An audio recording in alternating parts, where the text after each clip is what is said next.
Tras la conquista de Canarias se comenzó a distribuir los recursos conquistados, en donde las tierras y el agua eran repartidas entre algunos indígenas canarios, soldados y nobles que financiaron la conquista de las islas. Luego llegaron las nuevas semillas y animales que se convertirían en las nuevas fuentes de riqueza agrícola del archipiélago. Así que hoy en los podcasts de Wanchipedia hablaremos de algunas de esas primeras fuentes de riqueza, nuevos cultivos que se establecieron en Canarias para formar parte de la economía insular. Así que prepara las roscas, cotufas, millitos o floritas porque comenzamos. Aprende con los podcasts de Wanchipedia, aprende sobre la cultura de las Islas Canarias. Síguenos en las principales plataformas de difusión de podcast y a través de nuestras redes sociales. Este año ofrecemos a empresas y particulares la posibilidad de apoyar los podcasts de Wanchipedia, apoyar la divulgación de la historia y la cultura de Canarias a través de este formato, el formato podcast. Las marcas patrocinadoras de este episodio del podcast son SV Moda Tenerife, Uva de Guanche, Sinergia Psicología, Arena y Plata Jewelry and Project, MAN, Mujeres Acompañando Mujeres, Flexman Education. Situémonos en el tiempo. Viajemos virtualmente al siglo XV. En esa época termina la conquista y Canarias comienza a formar parte de la corona de Castilla. Los gobernantes recibieron de los reyes el mandato de ceder aguas y tierras, así que Alonso Fernández de Lugo y Pedro de Vera se las repartieron según los méritos de cada cual. Casualmente, Pedro de Vera fue la persona encargada de introducir el cultivo de la caña de azúcar en Gran Canaria y más tarde se extendió por el resto de las islas, siendo Tenerife, La Palma, La Gomera y El Hierro las otras islas del archipiélago que también desarrollaron esta actividad agrícola. En las islas de Lanzarote y Fuerteventura fue imposible implementar este tipo de cultivo, porque la caña de azúcar es una planta que demanda mucha agua de la que estas islas carecen, así como la ausencia de bosques proveedores de leña, indispensables para los ingenios azucareros. Desde entonces, ya en pleno siglo XVI, la caña de azúcar se convirtió en el motor de la economía de Canarias. Llegaron a haber más de 40 factorías azucareras funcionando a la vez para producir este preciado edulcorante. Términos como cañaveral, desburgar o desburgador, lealdar o purgar son algunos de los ejemplos de aquellas palabras que formaron parte del léxico de aquellos ingenios azucareros de toda Canarias. Destacaron los cañaverales Gran Canario, situados en los barrancos de Agaete, Aumastel, Tenoya, Guiniguada y Aguatona, en donde está el actual municipio de Ingenio, de ahí el nombre del municipio, de ese ingenio azucarero. En Tenerife destacaron los ingenios azucareros de Daute, Realejos, Icó, Taganana, Valle de Taoro y Huima, y los cañamieles de Los Sauces y Tazacorte, de La Palma. Los valles de Hermigua, Valle Hermoso y San Sebastián de La Gomera también se vieron cubiertos por esta actividad agrícola tan importante del archipiélago. ¿Sabías que el pino canario fue uno de los árboles endémicos afectados por este tipo de actividad agrícola? Aprende sobre la historia y cultura de las Islas Canarias a través de los podcasts de Wanchipedia. Síguenos en YouTube y en las principales plataformas de difusión de podcast como Spotify, iVoox, Anchor, Apple Podcast, Google Podcast y a través de nuestras redes sociales: Instagram, Facebook, Threads, Twitter, el actual X, TikTok y el blog de Wanchipedia. Busca @Wanchipedia. Tras la conquista y el asentamiento de la nueva población llegada desde fuera de las islas, se comenzó a talar el pino canario. Te sorprenderá saber que el impacto de los indígenas canarios sobre el pinar fue bajo, debido a que no disponían de herramientas necesarias para su tala y el trabajo de la madera.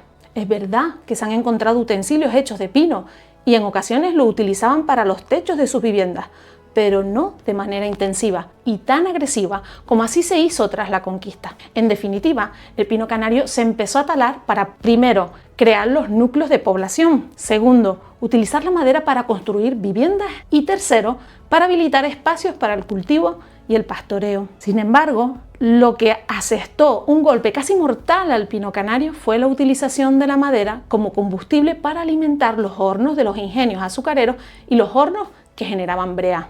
Los ingenios azucareros eran instalaciones industriales dedicadas a la molienda y procesamiento de la caña de azúcar para producir azúcar y ron. Tras la conquista, esta actividad fue muy importante para el crecimiento económico de las islas. Se asegura que tanto las plantas como los especialistas en el cultivo de la caña de azúcar llegaron de las Islas Madeira y llegaron a haber hasta 25 ingenios solo en Gran Canaria, y gran parte del azúcar se exportaba a Europa. ¿Y qué tiene que ver la caña de azúcar con la tala del pinar? Pues bien, durante el proceso de obtención de azúcar a partir de la caña, se necesitaban temperaturas muy elevadas, algo que se conseguía quemando mucha madera, en este caso madera procedente del pinar, de los pinos canarios. Por suerte comenzaron a aparecer competidores de otras regiones del mundo, algo que hizo que acabara la producción de la caña de azúcar en Canarias, pero el daño en el pinar ya estaba hecho. Además, el consumo de pino canario también fue intensivo para la generación de brea o pez, algo que se realizaba en hornos que se construían en terrenos inclinados, normalmente en zonas altas de las islas.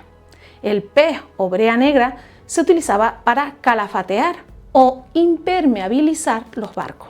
Esta última actividad fue muy intensa en las islas. Se estima que solo en Tenerife se conservan casi 200 hornos y en Gran Canaria podemos encontrar antiguos hornos de brea en los montes, por ejemplo en Inagua, Ojeda y Pajonales.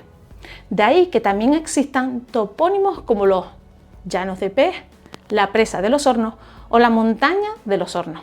A la tala asociada a los ingenios azucareros y a los hornos de brea, pues también tenemos que sumarle la tala producida por la generación de carbón, especialmente en la isla de Gran Canaria.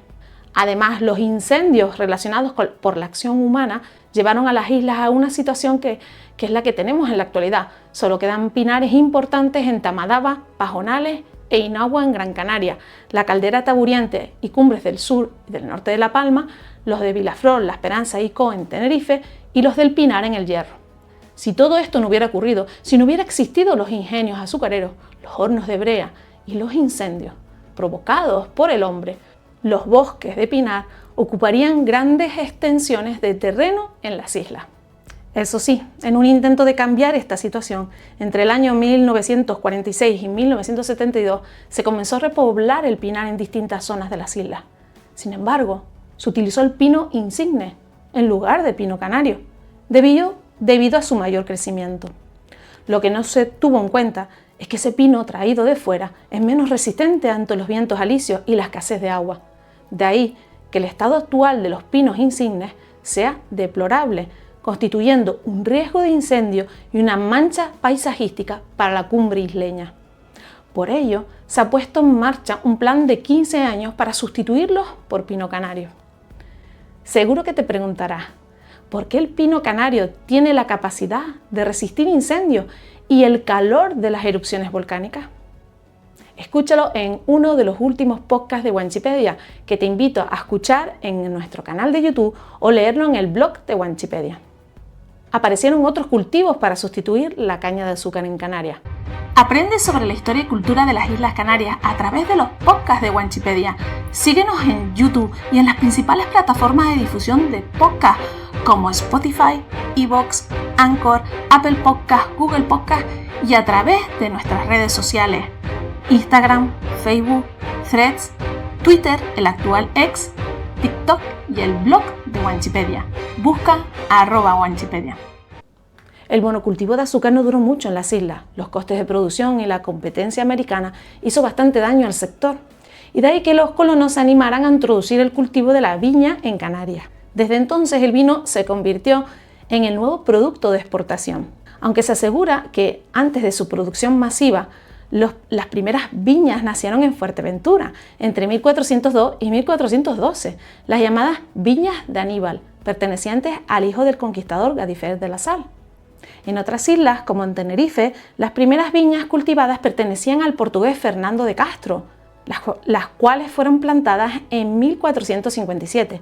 Y en El Hierro, la viña más antigua data de 1526, sembradas por el inglés John Hill. Y así, como se hacía con la caña de azúcar, el vino se exportaba a Inglaterra y a Latinoamérica.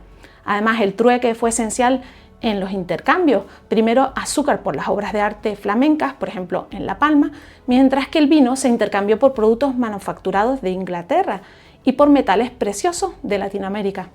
A partir del siglo XVIII, el comercio del vino comienza a descender y entre múltiples causas la presencia de plagas no ayudó mucho a su resurgir. Entonces, aprovechando el tirón, el cultivo de la papa se hace el protagonista, un tubérculo traído desde Perú en el siglo XVI, que se ha convertido en el alimento esencial en la dieta canaria. Pero quien realmente comienza a aparecer en las islas y a exportarse fuera de Canarias es la cochinilla, un insecto que se cría en las tuneras, en las chumberas, y que ofrece a los isleños una de las sustancias tintóreas más demandadas en Europa, el ácido carmínico. Dicho colorante fue clave en la economía del archipiélago canario a principios del siglo XIX y fue un negocio muy lucrativo durante años. No fue hasta el descubrimiento de nuevos colorantes sintéticos más baratos y fáciles de obtener cuando se produjo su decadencia. Si quieres saber más sobre la cochinilla, ya hemos hablado de ella en los podcasts de Wanchipedia. Te invito a escucharlo en nuestro canal de YouTube y en el blog de Wanchipedia. Dime, ¿vives cerca de uno de esos lugares de Canarias donde existieron los ingenios azucareros? Déjalo en los comentarios. Muchas gracias por acompañarnos, muchas gracias por apoyarnos. Un besito muy grande y hasta luego. Chao. Este año ofrecemos a empresas y particulares la posibilidad de apoyar los podcasts de Wanchipedia, apoyar la divulgación de la historia y la cultura de Canarias a través de este formato, el formato podcast. Las marcas patrocinadoras de este episodio del podcast son SV Moda Tenerife, Uva de Guanche, Sinergia Psicología, Arena y Plata Jewelry and Project, MAN, Mujeres Acompañando Mujeres, Flexman Education. Aprende sobre la historia y cultura de las Islas Canarias a través de los podcasts de Wanchipedia. Síguenos en YouTube y en las principales plataformas de difusión de podcasts como Spotify, iVoox, Anchor, Apple Podcasts, Google Podcasts y a través de nuestras redes sociales: Instagram, Facebook, Threads, Twitter, el actual X, TikTok y el blog de Wanchipedia. Busca @Wanchipedia. Debido a la escasez de contenidos digitales relacionados con nuestra cultura, la cultura de las Islas Canarias, desde Wanchipedia queremos aportar nuestro granito de arena. Para ello utilizaremos las Wanchi Entrevistas, un formato ideal para acercarte a las personas más relevantes de nuestro archipiélago.